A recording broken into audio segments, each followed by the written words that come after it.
Hi friends, LJ Malberg with CoMuse here. Today is part 3 of a series that we're doing on confidence. And this week we're talking about exuding genuine confidence at work. And as creative entrepreneurs, this to me is a huge step from moving from out of our heads in that inner self-talk to bridging the gap to the outside world, right? Exuding from the inside out this genuine confidence that we have at work, whatever that might look like for you.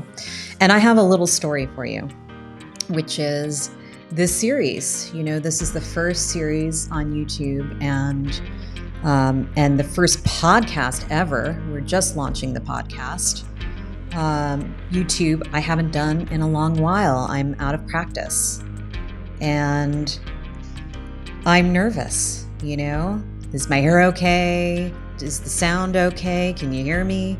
Is the lighting okay? Is anybody even going to watch this? Don't answer that. I am trying to combat a lot of imposter syndrome around launching this material and this channel, quite frankly. There's a lot of amazing content makers out there. Why should I be one? What do I have to offer? And, I think that could be answered in a lot of different ways. But when I really think about it, I have a lot to offer and I have a lot to say. And I feel like some of the experiences, personal experiences I've had as a creative entrepreneur over the last 30 years of my career, and in working as a professional coach and as a workplace culture design strategist, I focus on win-win outcomes, positivity, right? Through the practical applications of compassion. So I have a unique angle on this stuff. I have moved away, and coming from music and entertainment, I have very much moved away how I was trained in the business, which was to have very transactional based relationships, which are quite shallow, and moving towards compassion based relationships, which are very meaningful and purposeful.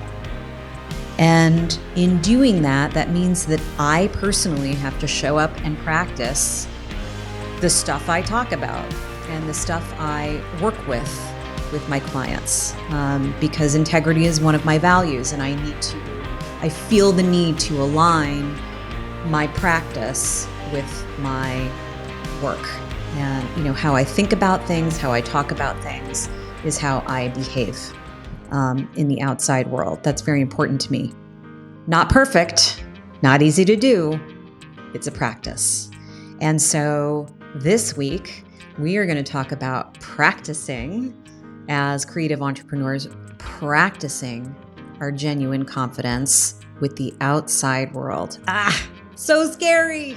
The minute a lot of us get out into an environment where there's more than a couple of people in a room, we can start to have that, imposter syndrome creep, right? Where it just sort of creeps up and you start listening to that inner voice, negative self-talk. Why are you here? You shouldn't be here. You don't have anything to say. You don't have anything to offer. You don't deserve to take up space. Well, you do deserve to take up space. I can assure you that is not true. You know why? Because you're a human being that was born on this planet Earth, and you deserve to take up space as much as anybody else on this planet does. Full stop. What you do with the space, well, that's another story, maybe for another episode. But in today's episode, we're going to talk about what you do in the space with your genuine confidence, right? So taking that conversation we had in last week's episode, right, which is, that quiet confidence, that inner confidence, that intrinsic from the inside out. I know who I am. I don't know everything, and that's okay. but I know I can learn, and I'm going to show up, and I'm going to take up space, and it's going to be okay. At the least, it's going to be okay. And if at the most, it's going to be insanely awesome, right? So being open to that, being open, is the first step in growing your confidence from the inside out and practicing it in a real world setting with other people. Being open. I think there is a major element to believing in ourselves, and so focusing on things that we know we are good at tends to be a great way to move forward into a state of confidence at work, leaning on things we know we are good at. However, I'm not always referring to trade skills, right? So for example, I'm a vocalist and a former dancer. At one point, I was a very good dancer, and I'm still a good vocalist because I've been practicing more lately, but I've got some skills there. I've been singing for many, many years since I was a kid, and I'm a good singer. Am I a great singer? That's subjective. But I know that I can sing well. Does it mean that if I record an album and I put it out into the world, that it's going to be a hit and it's going to go viral? The chances of that happening are so small, statistically. I don't put my brain cells in that space. I don't give it any energy. I just know I can sing well. So that is a trade. But that's not what I'm talking about. I'm talking about soft skills that are transferable. Soft skills that are transferable that we can lean on to help us exude our genuine confidence at work. For example, I have an open mindset. I have strong opinions. However, I am open to hearing other people's opinions that are different from mine. That is interesting to me. I don't need to get into an argument about it, but I am interested in learning. Some people might call this a growth mindset. I am interested in being stretched. Sometimes I can be more impressionable than other times, but I am interested in being open. This allows me to learn and grow. And when I'm learning and growing, that helps me be more creative. So I know the path for myself. So having an open-hearted mindset or a growth mindset is such a wonderful way to show up in exuding my genuine confidence at work, right? It shows people that I am interested in what they have to say. Again, it doesn't mean I have to agree with them, but I'm interested in them and what they have to say. That's a big distinction, right? And because of that, we connect. So that exudes confidence because I am putting myself out there as a listener, as someone who is engaged.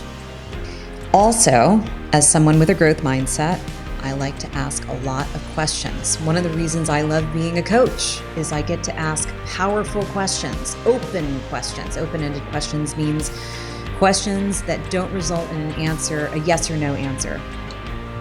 That would be a closed question. Did you have a good day? Yes or no, right? That's a closed question. How was your day is an open question because you get much more information reframing the question in an open way. So I learned more. It's really, all self-serving. But it really does show the people, whoever they may be, at work. Okay, let's frame this situation as a work situation. It frames it as a place where, LJ is interested in me.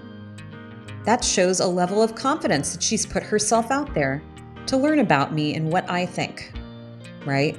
So interesting stuff goes a long way, and it's genuine for me. That may not be your jam, and if it's not, that's cool. But I would recommend that you figure out what is your jam on the soft skills stuff. So again, trade skills, great, but they aren't always transferable. For example, one of my clients is a tech startup.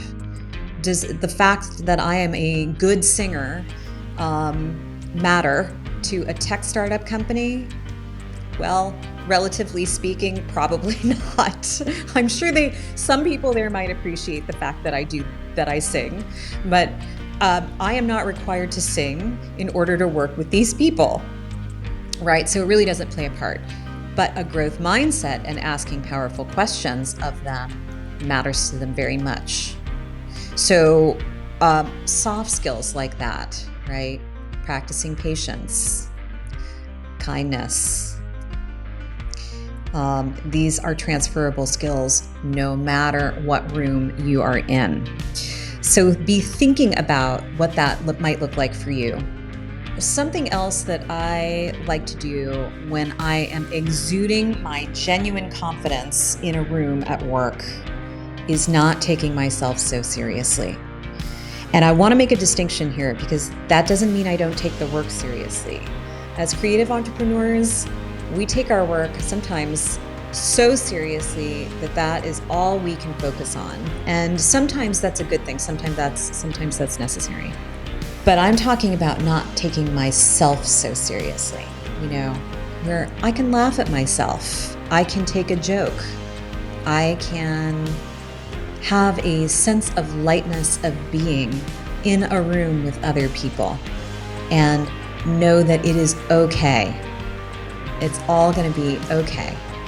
And that it is this room and this moment most likely is not the end-all be-all life experience for me. There will be others, and there have been many before, and more to come. So putting things into perspective and not taking myself so seriously. This one took me a while to put into practice. I used to take myself very seriously, and I think what changed that for me was mostly meditation. Because up here, when I'm sitting on the cushion meditating, I'm fucking funny. Nobody else thinks so. But I am hilarious in here. Anyway, that's a good practice. I would say the final tip that I would leave you with for today's episode on, really exuding genuine confidence from the inside out to people at work is listening more than you speak.